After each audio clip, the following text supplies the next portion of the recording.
Біз 47-ші есепті шығармас бұрын мынаны жатқа білуіміз керек. 2 мен 5-тің көбейтіндісі 10 екенін, 4 пен 25-тің көбейтіндісі 100 екенін, сонымен қатар 8 пен 125-тің көбейтіндісі 1000 екенін жаттап алуымыз керек. Сонда ғана сіз есепті ойша шығара аласыз. Кеттік, мұнда ең бірінші біз 2 мен 5-тің көбейтіндісін ойша шығарамыз. 10, 10-ды 9-ға көбейтсек, ол 90 не кетті. Не үшін бізге олар жаттау керек? Себебі есеп барлығын оңай оймен шығару үшін. Келесі 4 пен 25-тің көбейтіндісі 100, сонда жауап бізде 800 болады. Келесі 25 пен 4-тің көбейтіндісі 100 болса, онда бізде 900 болады. Келесі 125 пен 8-тің көбейтіндісі 1000 болса, жауап 3000 болады. 4 пен 25 100, 700 болады жауап. 8 пен 25 1000, 6000 болады көбейтіндісінің мәні. Калькулятор іздемейсіз, баған түрінде іздемейсіз, осылайша ойша шығаратын боласыз.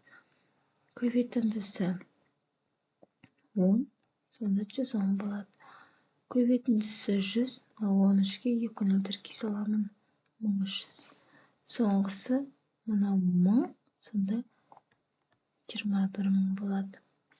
Келесі 48-ші есепті бізде айтады, үлгі бойынша шығар дейді. Бұл жерде үлгіге қарасақ, не істеп алған?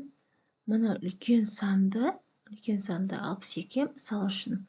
Осы 62-ні мына 5-ке қараған. Егер мына жерде 5 тұрса, онда мынаны 2-ке бөліп, 2-ні бөлек шығарып аламыз. Қандайда бір 2 санның көбейтіндісі етіп алып отыр ғой бұл.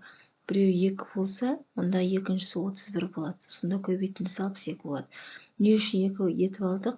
Себебі мына 2 мен мына 5-тің көбейтіндісі бізде 10, мына 2-нің көбейтіндісі 10-ды беретін болғандықтан, ойша шығару үшін осы бөліп алып отыр.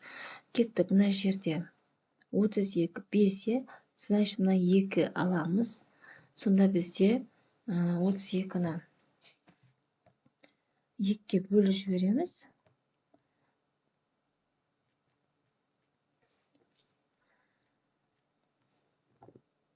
Так, 16 болады, сонда 0 тіркеміз, себебі 5.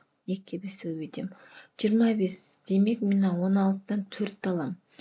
16-ны 4-ке бөлсем 4 емес пе? Сонда 4-ті жазамды, жаңа 25-ке 4-ті беріп қойдым ғой.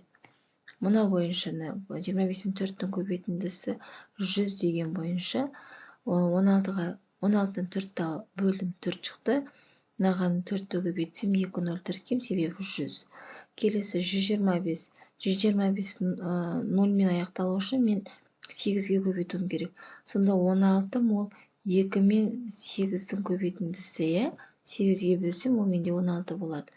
Демек, 8-ді ана жаққа берем. 125-ке 8-ді берем. Сонда 16-та 2 қалады. 125 пен 8-тің көбейтіндісі 1000. 3-0 тіркем. Келесі, мына 10. Не үшін 10? Мына 82-ні 2-ке бөлу жеріне 2-ні 5-ке көбейту үшін. 82-ні 2-ке бөлсе 41, жауап 410 болады. Келесі 25, бұған 4 керек. 2-0 тіркем, 100 болады. 28 4-ке бөлсем 7. Келесі 125, бұған 8 керек. 88 8-ге бөлсем 11. 125 мен 8-тің көбейтіндісі 1000. Келесі 24-ті 2-ке бөлем, 12 бөлінеді 1 0. 5 мен 2-нің көбейтіндісі 10. Келесі 4, 25 тұр.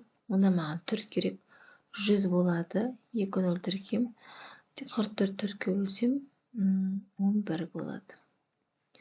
Келесі соңғысы 125. 8 керек. 72 8-ге ойша бөлеміз. Көбейту кестесі былайша айтқанда. 9. 8-ін берем.